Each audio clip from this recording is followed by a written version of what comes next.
I can't hear a All thing. right. Welcome to the Couch Live here on rock100diz.com. And no, we are not live from South Africa. Oh. That is a beautiful vuvuzela. Thanks to all the South Africans that have shown us probably one of the most annoying sounds on the planet. But I'm telling you, if you watch in the World Cup, you don't even hear it anymore. It's driving my wife crazy. She can hear it, but I really don't even hear it anymore. But welcome to the Couch Live. This is the YouTube segment. Thanks to our sponsor, the YouTube segment, dlmsuccess.com. That's www.dlmsuccess.usana.com. And of course, we have Dr. Hoffman here with us and Denise McLean-Solis. And we're talking anxiety. So let's talk a little bit about anxiety. Because there's a difference between anxiety and stress, and there's treatments for it. And the reason we're talking about it is because a lot of people tend to rush right out to the doctor when they're feeling a little nervous. Rush right out, and if the doctor, what would you say? Some of them that aren't informed.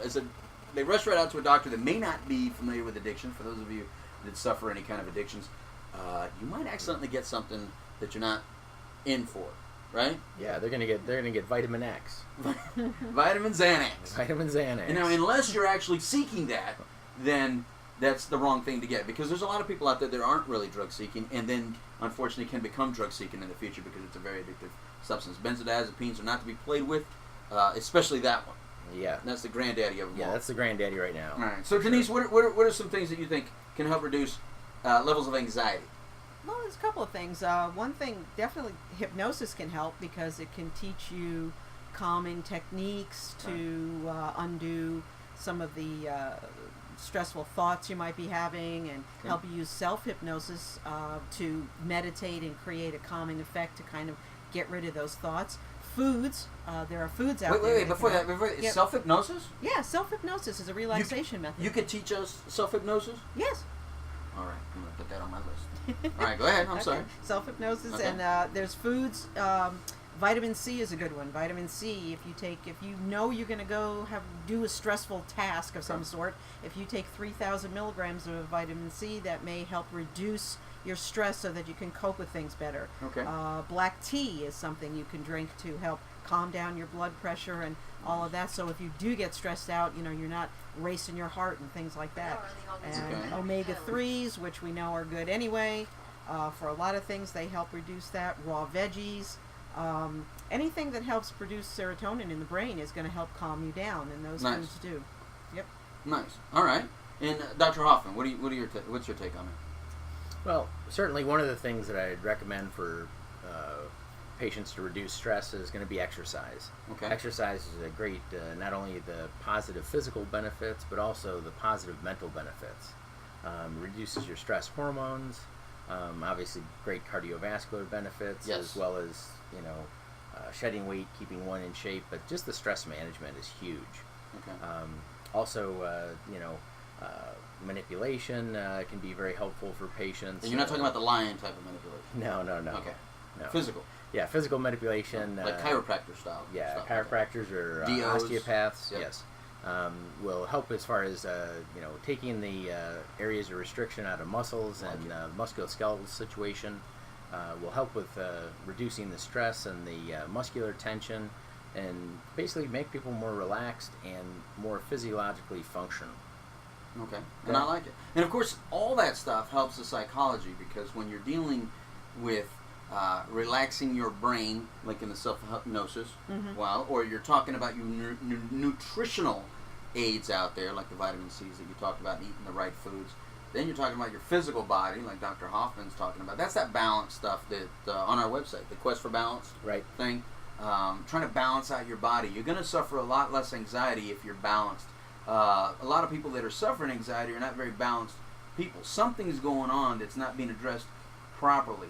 Now, the good thing is there's treatments, like the stuff that we just mentioned. There's self-help. There's self-help out there. There's so many books on how to reduce your anxiety. There's meditation. There's therapists. There's 12-step groups. There's talking to somebody. There's journaling. There's drawing. There's painting.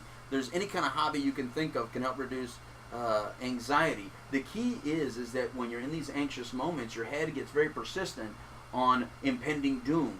And that's where panic attacks come from. When you start thinking, oh God, here comes a panic attack. My breathing's not right. Oh, this is not going to be good.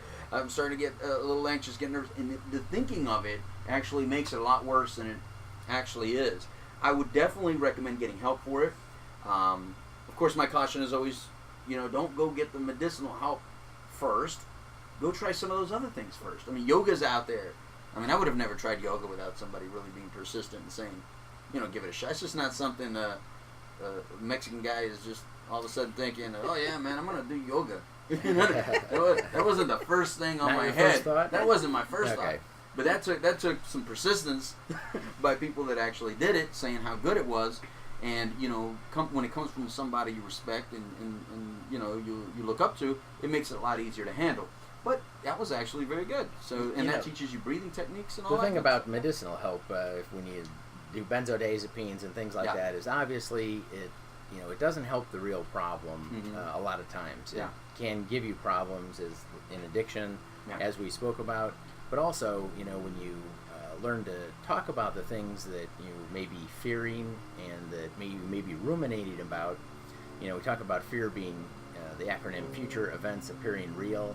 And, the worst place to be sometimes is in your own head, kind of ruminating on these things and just going over and over them. When we realize these patterns that some of us may be developing where we're, projecting and, catastrophizing, if you will, once we start to realize that, okay, this is a pattern for me, and you start going down that road, well, then the first thing you realize is first the identification of that. And then it's, okay, as soon as I start to go down that road, I can stop myself and pull back and, realize, oh, I'm doing it again. And then pretty soon, you won't be doing it at all. And then you can start to make some real progress and real recovery from that process. Mm-hmm. Yeah, I agree. So that's much more healthy in the long run. Yeah, the benzodiazepine, the fear of benzos, and when you say benzos, tell everybody some of the medications that they're talking about. When we say benzodiazepines, you're talking about Valium and Xanax and Ativan, Serax, Klonopin. There's a dozen of them now, and that includes the sleepers, things like Ambien, which people get addicted to, and there's dozens normal. and dozens of them. They all have generic names now, so that doubles all those names. In an early recovery, that's kind of normal to suffer some anxiety and difficulty sleeping, correct? Absolutely. That's for the first at least month, totally normal.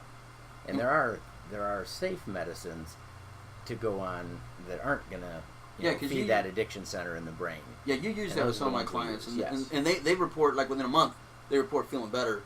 And then we usually drop those, even the safe ones, we drop those medicines off. Yeah. Because then they no longer need that help. Exactly.